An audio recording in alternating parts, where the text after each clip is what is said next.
Good morning, and welcome to the Rise and Grind Mastermind call. This call was started on September 8th, 2016. This is the Mastermind group. A mastermind group concept was formulated by Napoleon Hill in his book Think and Grow Rich, which was published in 1937. Prior to 1937, it took Napoleon Hill 20 years to write about people who accumulated great wealth and what they did to accumulate that great fortune. They were never alone. They accumulated great fortune, great enterprises, great wealth through mastermind group. Masterminding is basically when you have a group of people who are like-minded, who come together and bounce ideas amongst each other, share ideas for the purpose of accumulating a great fortune. So if you and a group of friends come together and you talk about how to achieve great success in business, or if you and your family come together and talk about how to achieve, whatever it is you're trying to achieve in your family life, that is the concept of masterminding. So we do this call live every morning at 9 a.m., and whether you're listening to us out there on Podomatic, iTunes, Google Play, that's what this call is all about. We have different topics every day. So the purpose of this call is great fortune with the cooperation of other people. People on this call or who listen to this call, you can be an entrepreneur, aspiring entrepreneur, already a millionaire, or aspiring to be a millionaire or a billionaire. But we do understand that concept, that spiritual concept, that you must give in order to get. But you're not giving to necessarily get. It's just the way the law of attraction works. We're sowing seed. And if you sow seed in fertile ground, water it, continue to water it, we're not looking for success overnight. We're looking for that natural growth that's supposed to occur when you sow seed, like just compensation. When we talk about the principles of how this call was formulated, we always give credit to Napoleon Hill. That's where the mastermind group concepts come from. But we also talk about God. People on this call, the mastermind group that started this call, we believe in God. So we talk about a lot of godly principles, spiritual principles, which are not religious. It's just based on our own individual faith. The topic of today's call is frustrations and doubts. You're not alone. Joseph Campbell, who wrote the book, The Power of Myth, he said, people say what we are seeking is a meaning for life. I don't think this is what we're really seeking. I think what we're seeking is an experience of being alive. It's very important to know that frustrations and doubts, you're not alone. Whatever you're trying to achieve in life, we have this concept of it. We have a mapped out plan of it in our head. When things don't go according to our plan, it's natural for us to get frustrated. It's natural for us to have doubts. But what we have to understand is if you're a spiritual person, I'm not talking about religious, whether you go to church, everything, and you have a routine, you're more routine-based. What I'm talking about is your spirituality. Understand that you have a plan. You have a mapped-out plan. You're supposed to have a strategic plan. Like we say, start your day with a vision. You're supposed to have a visualized plan. You're supposed to affirm who you are. But when things don't go according to plan, it's very important for you to not get frustrated, for you to not have doubts. All of us want to know, okay, this is something that I want to do. This is something that, this vision is upon me. I want my business to be successful. I want my family life to be successful. I want my love life to be successful. I want my health. Whatever I'm trying to achieve in my wealth, in my health, I want it to be successful. I want to stay healthy. I want to stay this, whatever it is that you're trying to achieve. But we all get to that point where we're saying, okay, am I working enough? If I'm not reaching that success that I want in my business, am I being lazy at times? If I'm not reaching that health goal that I want and I'm trying to lose weight or I'm trying to gain weight or I'm trying to build muscle, am I being lazy? Am I working hard enough? It's important that we don't get into a point where we're feeling doubtful of ourselves. Just keep straightforward on the path. It's just like innovation. Everything is innovated over the time. So the person who created the telegram, we went to phone, and after phone, we went to cell phones. And we have so many other ways of communicating these days that it's all going to be innovated. So the person who created something in the past or the same year that someone had created something that was better, they're not a failure. It's just everything can be innovated. So if you're not doing something and you're reaching your full potential the way you're doing it and it's making you feel some kind of doubt, look at however you're living in your life and see a different way that you can innovate. Is there anyone else on this call who wants to talk about frustrations and doubts? You're not alone.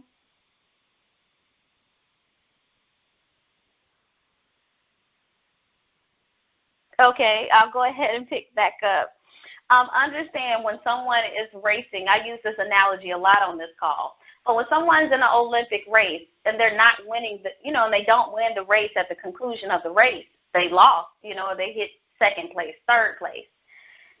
Frustrations and doubts are over with. You may be like, okay, maybe I didn't run enough, maybe I didn't do this enough, but you succeeded in, to the best of your ability. It's very important to figure out why it is that you doubt yourself and why it is, are you ultimately happy? Do you even deserve what it is?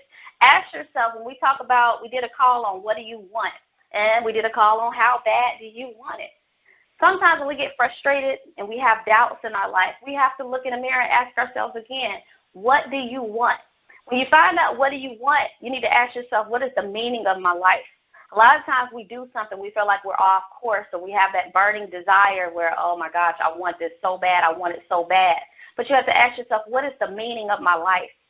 When you find out the true meaning of your life, your purpose, then the frustrations and doubts can leave. But we also have to remind ourselves that we're not bad people because we doubt ourselves. We're not bad people because we have fears.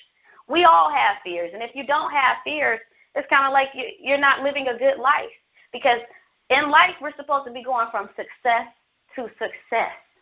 Everything is not going to go our way, but imagine those people who are just comfortable. They're just comfortable doing the wrong thing. They're just comfortable living a bad life. They're just comfortable being obese. They're just comfortable being poor. They're just comfortable being, however they are, but it's not going from success to success. When you have fears and doubts in your life, it's because you want to get better. It's because you want to go from where you are to another place, but you're contemplating. You're making decisions in your mind. You're visualizing it. But always ask the question, what is the purpose of my life? Why have I decided to be fearful? Write down your fears. A lot of times we realize it's something that's holding us back.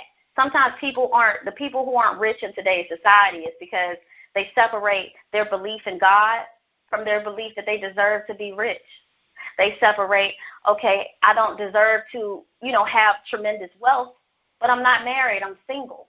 A lot of times we need to acknowledge those fears and doubts, because when you achieve that great success and that great milestone, that one thing that has you fearful in your life, unless you take away that fear in one area, you drag it with you. A lot of people drag obesity from relationship to relationship, and no one really wants to look at a person who's just so self-conscious of their body. A lot of people drag their things that they grew up with, their insecurities about life, from relationship to relationship. Or a lot of people drag a lot of things about business from business to business. I don't know how to do this, and I'm just going to hire someone who knows how to do it. So you realize you're never successful in your business because things you keep hiring people to do, and they're not doing it to the best of their ability because you don't even know what it is they're supposed to be doing. So we have to look at our business life, we have to look at our personal life, and we have to acknowledge that everyone is fearful. Even if you meet someone or you admire someone and it seems like they all have it all together. They have it going on. They have the money. They have the wealth. Their body's looking good. They seem to be healthy. Their kids are strong. Everyone has doubts and fears, but the only way to get over your doubts and fears are to acknowledge it. When we say start your day with a vision, the vision is for yourself. And a lot of times people get frustrated because they have like-minded people in their groups who just aren't realizing their vision. Never lose hold of your vision, because that person who's close to you, they don't understand. They don't see your vision coming to fruition. They don't think you have a realistic, mapped-out plan. Keep your vision close to your heart and share your vision, and make sure you keep like-minded people in your circle, but don't expect for someone to see that whole mapped-out plan and how it's going to come to be successful. Just know that they believe in you, Know that they admire you. Know that they want to see the best in you. But don't expect to keep reiterating your plan to someone, because as soon as someone doesn't believe in your plan, it kind of makes you doubtful. It kind of makes you fearful, because a lot of times we want people to see everything that we see, understand everything that we understand, and it makes us question, well, am I really doing the right thing because they don't see it this way? Or am I really doing, am I going the right direction? Fear and doubt is 100% normal. Some of the most successful people in this world were fearful. And if you're a spiritual person, you know that the Bible is full of stories of fear and doubt. But it was only temporary. Temporary fear is not defeat. It's temporary. Acknowledge what is holding you back and go ahead and get to the next level. Decide on what it is that you're going to do with your life. To live is to learn. There's no greater teacher in life than life. So if you're living today, you're going to learn. If you see no other option, there's an option, because you don't see how you're going to get past it, but you're still breathing. So you know there's some kind of option. But what we have to realize is there's an option bigger than us. So a lot of times when we face fear and we feel defeated, there's an option out there. It's just bigger than us. We have to keep searching. If you feel like there's no other option, at least you've weighed out all the options in your head that you were thinking, and you feel like, okay, what's the next step? Where's the next level I can go? What's the next thing I need to do? The difference, between fear and doubt is the only thing else is to succeed. Is there anyone else on this call, who's on this live call, who wants to talk about fear, doubt, frustrations in regards to reaching success? Good morning. Hi, this is Randolph, Mapp. Thanks everyone for tuning in to the call or listening to the call. Frustration and doubt, you are not alone. Oh boy. Timeka really pretty much said a mouthful when she was talking about, how every great individual, or not even great, everyone will experience doubt and fear on some level. It's more on how you respond to it. Prime example, I know I was at work on, I think it was Monday or Tuesday, and we're still in the holiday season, and so, people are coming in with friends, family, loved ones, things of that nature, and we are slammed. I mean, we are completely packed house, people waiting at the door to come in and eat with their family and friends, and enjoy the holiday spirit. And so I'm in the heat of work, and I'm hustling and bustling and doing this and doing that.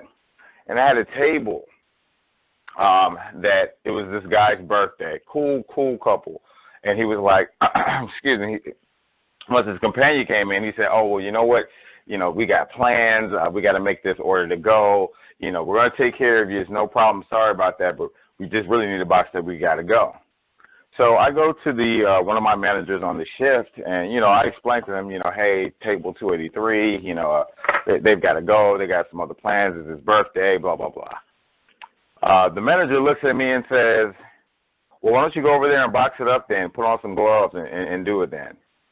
And frustration was not even the word, because we have a policy on our job, customer, guests come first, customer satisfaction and all those things. Take care of the guests, this, that, and the third, And so I'm like, this is part of your job to, expedite the food, package the food. If something changes, whether the order was right or wrong, I communicated to you, you communicated to the guys at the kitchen, and you guys worked together to get it done.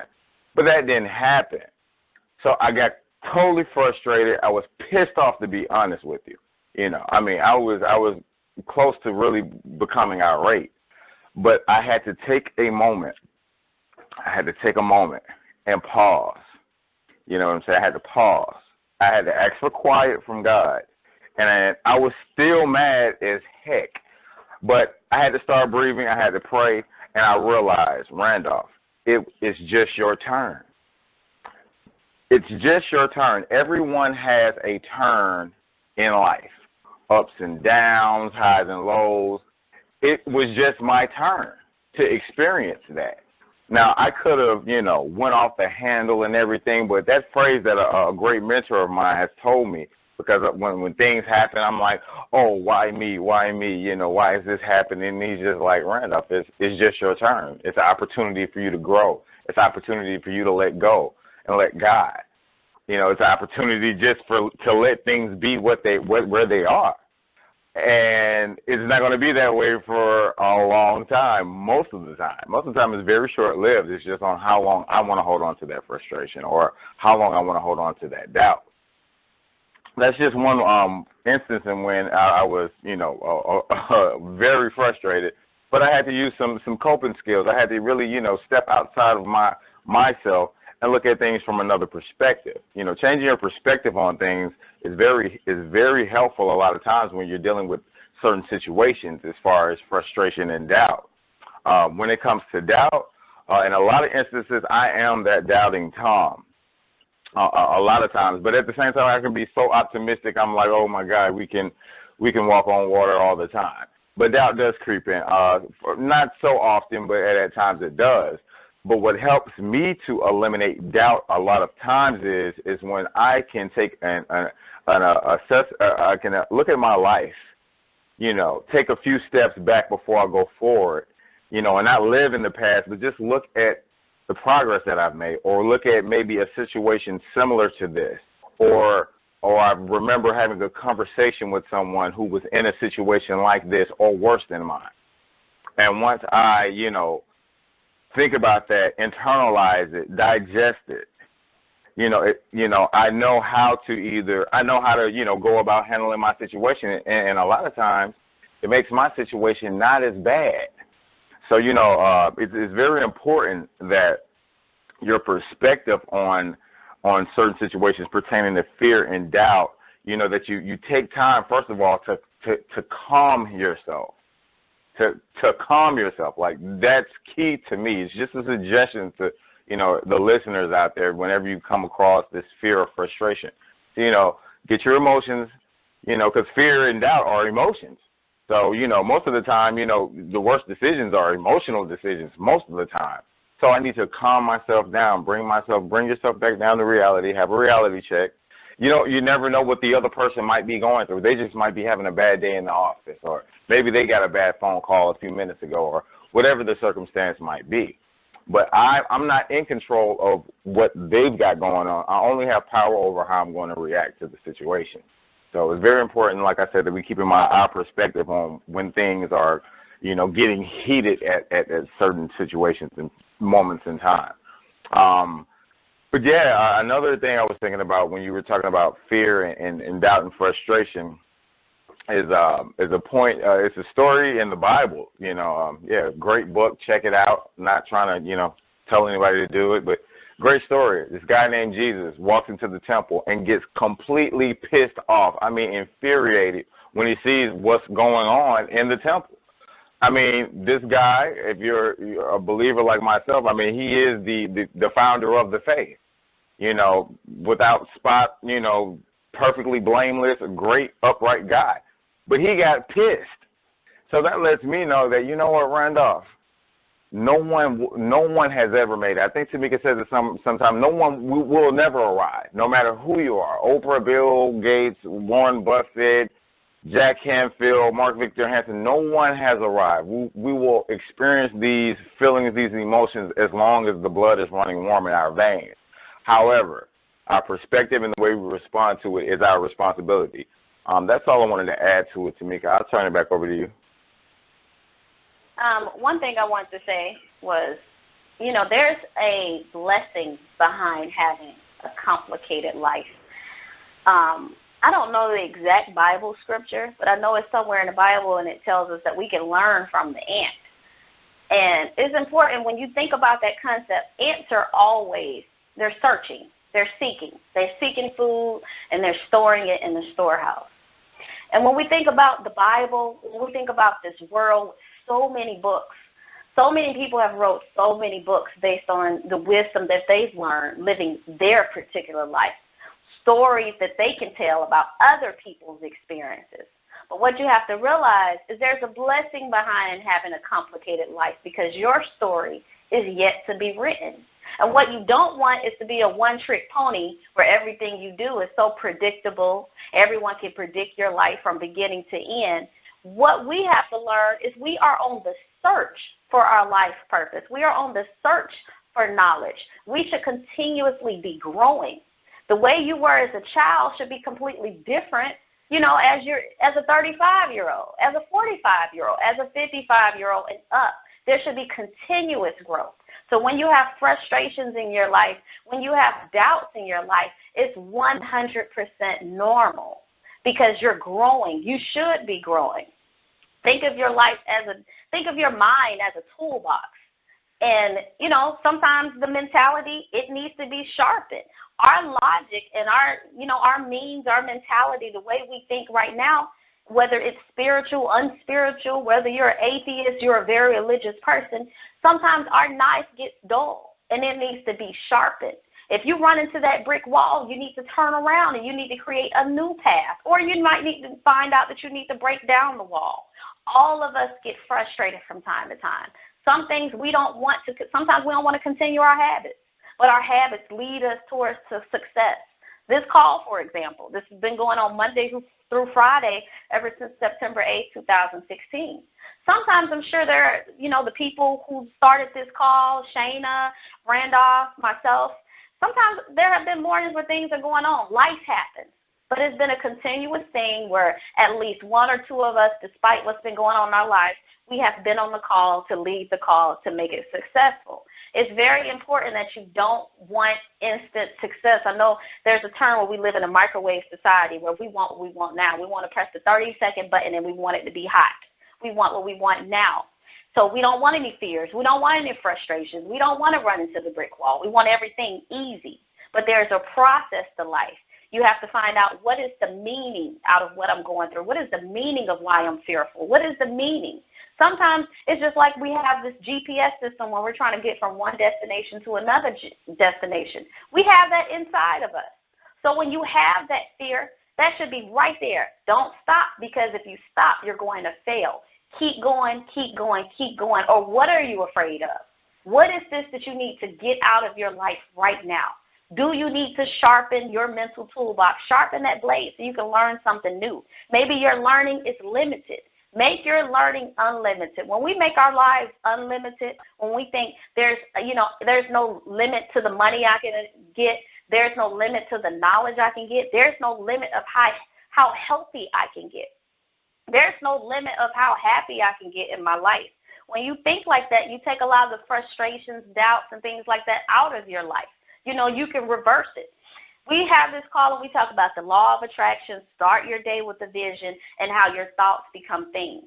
But if you go to a library and you realize, wow, there's a ton of books in here, it's still up to you of what you as an individual, what your individual mind wants to believe. You can have the Bible in front of you and have read the Bible 10 times. If you don't believe it, it doesn't matter that you've read it. If you don't act on it, it doesn't matter that you know it. The things that we talk about is about not only listening to it, doing it, knowing it, acting on it, but believing it is the number one thing. If you can't visualize that it applies to your individual life, then what someone says, what you read, what someone tells you, what someone can show you that has been detrimental to their life, it won't even matter to you because you don't believe it. You don't believe it applies to you. You don't believe that if you do this, this will happen. You don't believe if you start a habit, that will happen. Belief in that visualization, it brought you to the point that you are now. And if you had no plan, then basically you just let life and people and circumstance create plans for you. It's up to you to take control over your life to see if you want to follow the plan of someone else or if you want to be on the search for knowledge. Like I made that comparison to the ant. If I'm going to look up that Bible scripture today because I remember reading about it. I was like, wow. Even the Bible made a reference to look at the flowers and the birds. If you look at nature, nature always not just happens, but the birds are on a hunt for food. Nature is on a hunt for whatever it is they're on a hunt for. It's going to happen regardless, but we should not as human beings let life just happen. Control your thoughts. Understand when you get frustrated, when you have doubts, that you're not alone. Sometimes, recently I've heard the book, The Power of Positive Thinking. And he says, when he used to think negative, he used to have to stop and say, God is with me. God is with me. God is with me. And when he believed that God was right there surrounding him, whether he was in his car, in the bad circumstance, and whatever, that, wow, God is surrounding me. God is right here with me. So if this doesn't go my way that I want it to go, it's cool because it's not supposed to go my way. God is 100% in control. So, Randolph, did you want to say anything else, or anyone else on this call want to talk about frustrations and doubts and not being alone? Just one thing I wanted to add. Like Timeka said, everyone who listens to this call, the purpose of this call, is for people who are like-minded. If you don't really too much, if your spirit doesn't agree with these principles, then it is what it is, and that's cool. But most of the people who I like to think in my mind that people who listen to this call are people who are on this type of mindset are trailblazers, not trendsetters. Trailblazers expect frustration. You expect doubt. You expect things to happen. But it's a part of the process. It's a part of greatness. God is just developing something to bring out of you that's already in you, just so that you can continue to, grow your faith, grow your spiritual relationship with God. That's all I wanted to add to make a great call. Okay. One last thing before I wrap it up. Frustrations and doubts, you're not alone. Understand that life is a process, and you have to be willing to go through the process. If you're not willing to go through the process, just take a look around on social media. Take a look around at people who are not willing to go through the process. When you're not willing to go through the process, it's kind of like you're dead. You're just a walking dead. So many people are looking for instant riches, quick fame. There's network marketing where you can get in at the bottom, get in right here. Now is the time for you to get rich quick. There is a process to life. And if you stay on that course, stay with that process, stay enhancing your knowledge, stay enhancing your health, stay enhancing all areas of your life. Like God said, he wants abundance in all areas of our life, then we can be successful. But if you want that quick instant, you're not thinking about the whole process, you're limiting yourself. You're becoming dull because you're only looking for what's quick. Days go on, years go by, you're still searching for that quickness. Empires aren't built in a day. Corporations aren't built in a day. Skyscrapers aren't built in one day. These things take time and a multitude of like-minded people. So if you start a process, look forward to having frustrations. Look forward to having doubts, because we're not alone in this world. All of us are intertwined. So I just want to end this call and make sure you say your affirmations. If you haven't, make sure you meditate, start your day with a vision, and have a nice day. And I want to thank you for listening to this call.